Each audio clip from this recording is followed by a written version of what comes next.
बिस्मिल्लाहिर्रहमानिर्रहीम। अस्सलाम वालेकुम स्टूडेंट्स। आज हम लोग नया टॉपिक जो स्टार्ट करने लगे हैं वो है मोलर कंडक्टेंस। यहाँ पे मिस्टेकनली मोलर कंसंट्रेशन लिखा हुआ है, तो बेसिकली ये मोलर कंडक्टेंस ही है। लास्ट टाइम हम लोगों ने चैप्टर स्टार्ट किया था नया, तो बिल्कुल स्टार्टिंग में हम लोगों ने देखा था इलेक्ट्रोलाइट्स क्या होते हैं, इलेक्ट्रोलिटिक कंडक्टेंस क्या होती है, और देन ओम लॉ से रिलेटेड हम लोगों ने देखा था। फिर रेजिस्टिविटी या स्पेसिफिक रेजिस्टेंस क्या होती है, और फिर स्पेसिफिक कंडक्टेंस जो स्पेसिफिक रेजिस्टेंस का जो रेसिप्रोकल है या उसका जो ऑपोजिट है उसको स्पेसिफिक कंडक्टेंस बोलते हैं। फिर आज हम लोग देखने लगे हैं molar conductance. Molar conductance is basically another quantity which help in comparing the conductivities of electrolyte। ठीक है, तो बेसिकली ये क्या है, इलेक्ट्रोलाइट्स को कंडक्टेंस के लिहाज से, इलेक्ट्रिसिटी कंडक्ट करने के लिहाज से एक से ज़्यादा मेथड के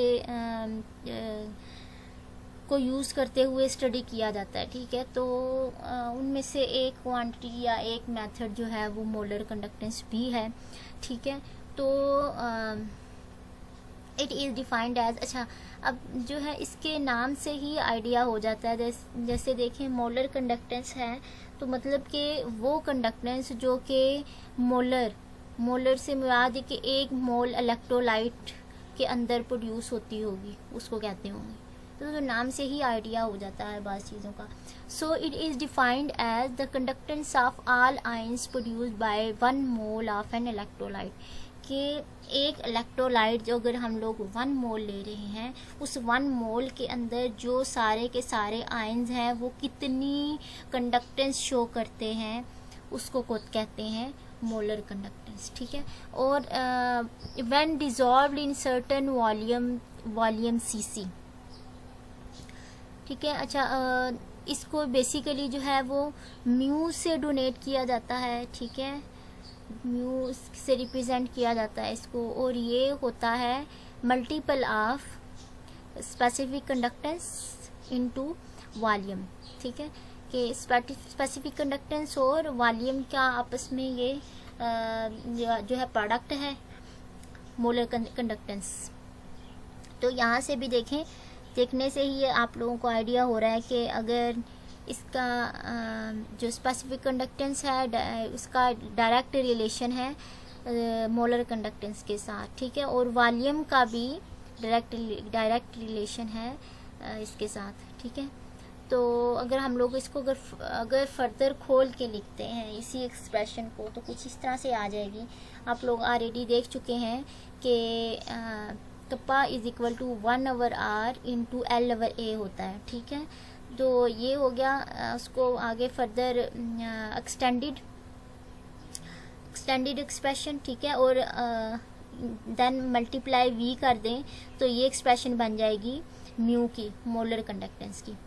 ठीक हो गया। देन आगे अगर हम लोग इसके यूनिट्स की बात करें तो 1/r है, r ओम में होता है।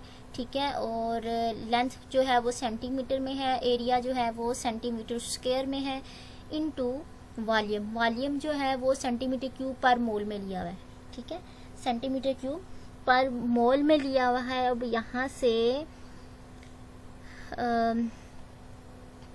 यहाँ से अगर सेंटीमीटर स्क्वायर जो है यहाँ से कैंसिल आउट कर दो, 1 सेंटीमीटर यहाँ पे रह गया, एक यहाँ पे, तो वो हो जाएगा सेंटीमीटर स्क्वायर।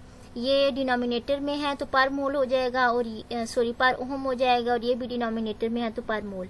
तो ये बनता है पर ओम सेंटीमीटर क्यूब पर मोल, ये हो जाएगी इसकी यूनिट। देन उसने कहा है कि calculation of molar conductance. Molar conductance को कैलकुलेट कैसे किया जाता है, तो सिंपली जो है ये कप्पा को 1000 के साथ डिवाइड कर दो एंड डिवाइडेड बाय m क्या है, number of moles. Number of moles वो वाले नंबर ऑफ मोल्स एक इलेक्ट्रोलाइट के अंदर जो कि इलेक्ट्रिसिटी कंडक्ट कर रहे हैं। ठीक है, तो ये सिंपल एक्सप्रेशन है जिसको यूज़ करते हुए हम लोग मोलर कंडक्टेंस को कैलकुलेट कर सकते हैं। और इसी से इसने इसी एक्सप्रेशन से इसने कंक्लूड किया है कि जो अपॉन डाइल्यूशन हम लोगों ने क्या देखी थी, क्या है कि डाइल्यूशन होता है कि जो वाटर अगर एज अ सॉल्वेंट यूज़ हो रहा हो और वाटर को हम लोगों ने सीसी में लेना है, सीसी सेंटीमीटर क्यूब में लेना है, ठीक है। तो अगर सेंटीमीटर क्यूब वॉल्यूम अगर हम लोग यूज़ कर रहे हैं, अगर वो इंक्रीज़ या डिक्रीज़ करते जाएं तो उसका स्पेसिफिक कंडक्टेंस, इक्विवेलेंस कंडक्टेंस यहाँ पे यूज़ हो रहा है। ये हमारे सिलेबस में नहीं है तो हम लोग इस पे फोकस नहीं कर रहे। स्पेसिफिक कंडक्टेंस और मोलर कंडक्टेंस के ऊपर जो डाइल्यूशन है उसका क्या इफेक्ट है। तो अब वो यहाँ पे इसको फर्दर आगे एक्सप्लेन करेगा कि जो डाइल्यूशन है, डाइल्यूशन अगर इंक्रीज़ कर दें, डाइल्यूशन इंक्रीज़ करने से मुराद यहाँ पे ये है कि हम लोग वाटर की मिकदार इंक्रीज़ कर रहे हैं, ठीक है। वाटर सीसी वाटर पर सीसी इंक्रीज़ कर रहे हैं तो उसका कंडक्टेंस के ऊपर, दोनों कंडक्टेंस के ऊपर क्या इफेक्ट पड़ेगा।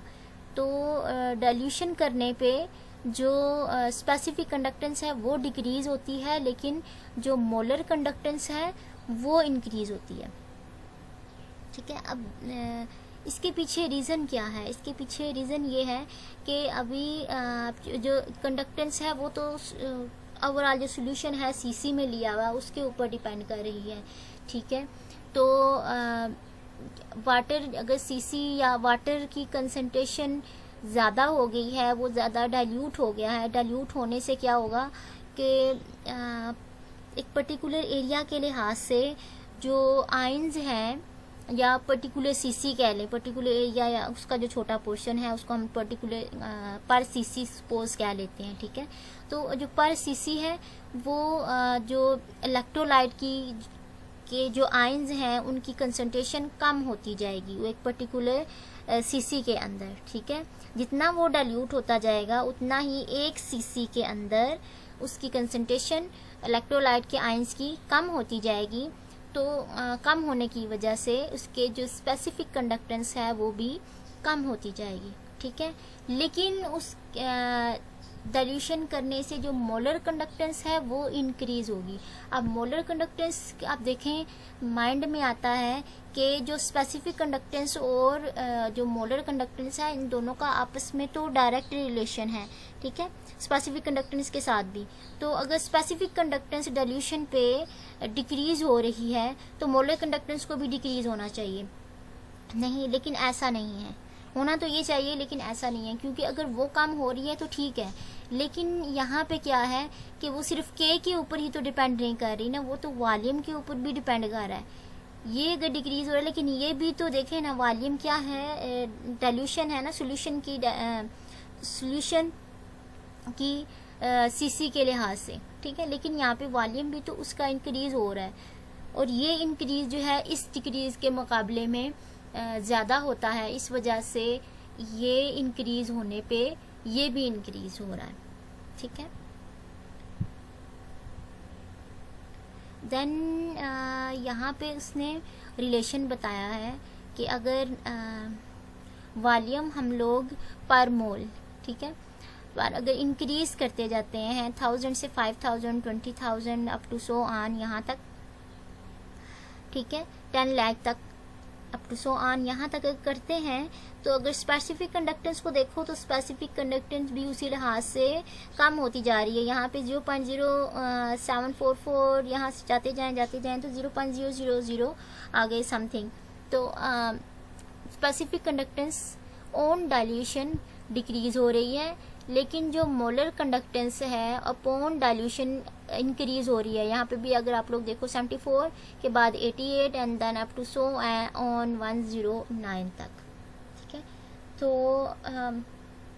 उसने इस चीज़ को टेबल की फॉर्म में फिजिकली भी एक्सपेरिमेंटली भी इसको परफॉर्म करके यहाँ पे उसकी वैल्यूज देकर बता दिया है कि असल फैक्ट्स ये वाले हैं। देन ये वॉल्यूम का फैक्ट बताया हुआ इक्विवेलेंट कंडक्टेंस के ऊपर, ये हमारे आउटलाइन में नहीं है तो हम लोग इसको इग्नोर कर देते हैं। Then summary of electrochemical quantities. तो सिंपली ये एमसीक्यूज़ के लिहाज से थोड़ा बहुत इम्पोर्टेंट हो सकता है। जैसे इसके सिंबल्स क्या है, जो क्वांटिटीज़ हम लोगों ने लास्ट लेक्चर में भी और इसमें भी देखी हैं, उनके सिंबल्स क्या हैं और उनकी यूनिट कौन कौन सी है। जैसे रेजिस्टेंस है, स्पेसिफिक रेजिस्टेंस या resistivity, conductance, specific conductance, dilution, equivalent conductance, molar conductance, इन सब के सिंबल्स, इनको सिम्बॉलिकली कैसे रिप्रेजेंट किया जाता है और इनके यूनिट्स क्या क्या हैं। ठीक है, तो आप लोग इनको भी MCQs पॉइंट ऑफ व्यू से भी याद कर सकते हैं। नेक्स्ट है variation of conductance with temperature. तो कंडक्टेंस के ऊपर टेम्परेचर का क्या इफेक्ट है, माइंड में तो यही आता है। अगर हम लोग सोचें कि टेम्परेचर अगर इंक्रीज होगा तो कंडक्टेंस भी इंक्रीज होगी। ठीक है, अब क्यों इंक्रीज होगी, क्योंकि अगर टेम्परेचर इंक्रीज हो रहा है उस जो इलेक्ट्रोलाइट और वाटर का जो सोल्यूशन बना हुआ है तो जो सोल्यूशन के अंदर आयंस की मूवमेंट भी, उसकी काइनेटिक एनर्जी भी ज़्यादा हो जाएगी। तो जितना ज़्यादा होती जाएगी उतनी ही उसकी कंडक्टेंस ज़्यादा होगी, उतना ही इलेक्ट्रिसिटी जल्दी कंडक्ट होगी।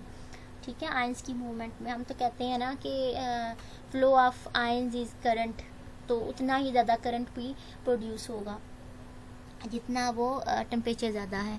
ठीक है, तो यहाँ पे उसने बताया हुआ कि अगर जो एक्सपेरिमेंटली ये बात प्रूव हुई है कि अगर 1 डिग्री टेम्परेचर राइज करे, 1 डिग्री टेम्परेचर राइज करे तो उस लिहाज से 2 से 3% जो कंडक्टेंस है सोल्यूशन की वो भी इंक्रीज़ होती है। ठीक है, हर 1 डिग्री इंक्रीज़ के ऊपर टेम्परेचर के 2 या 3% कंडक्टेंस इंक्रीज होती है। ठीक है, फिर नेक्स्ट उसने बात की है कि जो कंडक्टेंस है वो 2 फैक्टर्स के ऊपर डिपेंड करती है। एक तो the number of ions present in unit volume of solution, कि एक जो वॉल्यूम, यूनिट वॉल्यूम है सॉल्यूशन का, उसके अंदर कितने आयंस मौजूद हैं, एक चीज़। दूसरी, speed at which ions move towards the electron, और वो आयंस की जो मूवमेंट है उनकी जो स्पीड है उसके ऊपर डिपेंड करती है। ठीक है, और फिर नेक्स्ट उसने जो है वो इन दोनों फैक्टर्स को टेम्परेचर के लिहाज से स्टडी किया है। ठीक है, अगर ओवरऑल बात की जाए, टेम्परेचर जितना मर्जी कम या बढ़ा दो तो इलेक्ट्रोलाइट की एक सॉल्यूशन के अंदर जो मिकदार है वो तो उतनी ही रहती है। तो इसका मतलब ये है कि पहले फैक्टर के लिहाज से जो नंबर ऑफ़ आयंस हैं, टेम्परेचर कम करो ज़्यादा करो, नंबर ऑफ़ आयंस तो सॉल्यूशन के अंदर उतने ही रहेंगे। तो उस पहले फैक्टर के लिहाज से तो एज सच टेम्परेचर का कोई इफेक्ट नहीं होगा। ठीक है, लेकिन अगर दूसरे फैक्टर की बात करें, मूवमेंट या स्पीड ऑफ द आयंस की बात करें, तो टेम्परेचर अगर हम लोग इंक्रीज़ करते हैं, टेम्परेचर इंक्रीज़ करने से जो आयंस की वेलोसिटीज़ हैं वो भी इंक्रीज़ होना शुरू हो जाती हैं। ठीक है, इसके पीछे रीज़न ये है कि हम लोग विस्कोसिटी वाले चैप्टर में देख चुके हैं कि हम टेम्परेचर इंक्रीज़ करें, जितना इंक्रीज़ करते हैं उसकी लिक्विड की विस्कोसिटी उतनी ही कम होती जाती है, और जितनी विस्कोसिटी कम हो उतना ही आयंस जो है वो फ्रीली मूव करते हैं, उतनी उनकी काइनेटिक एनर्जी ज़्यादा होती है। और जितनी काइनेटिक एनर्जी ज़्यादा होगी, जो कंडक्टेंस है, जो इलेक्ट्रोलिटिक कंडक्टेंस है वो भी फिर इंक्रीज़ होगी। ठीक है, आज का लेक्चर इतना मुश्किल नहीं था, बहुत ईजी था। ठीक है, आज के लिए इतना ही। अल्लाह हाफ़िज़।